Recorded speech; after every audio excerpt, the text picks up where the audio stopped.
मध्यरात्री समाधान नगरात तरुणाचा निर्गुण खून, एक आरोपी ताब्यात। सोलापूर शहरात धक्कादायक घटना घडली आहे।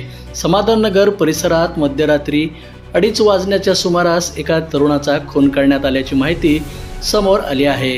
ही घटना वंडरलँड सिटी शेजारील एका बिअर शॉपीजवळ घडली। मृत तरुणाचे नाव शेकुंबर महबूब नदाब, वय वर्ष 38 असे आहे। तो मूळचा मंजरेवाडी सिद्धेश्वर नगर येथील असून सध्या समाधान नगर सोलापूर येथे राहत होता।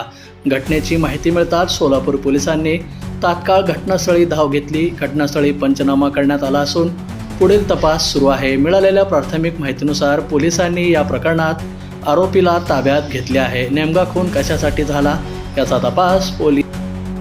बंधुप्रेम न्यूज चॅनलला लाईक, सबस्क्राईब व बेल आयकॉन दाबायला विसरू नका। धन्यवाद।